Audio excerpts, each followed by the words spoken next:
Čus lidi, já jsem Patrik, vítám vás u dalšího videa. Dneska si můžete povšimnout za mnou pozadí, jsem v řece. Je docela teplá, není moc ledová. A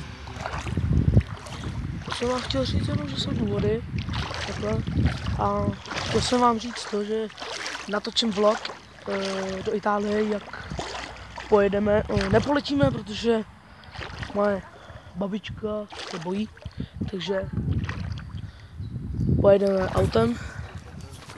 No a to je tak asi vše, no. To jsem vám chtěl jenom říct, že jsem viděl a je to takový rychlý vlog a budu natáčet možná i let's play.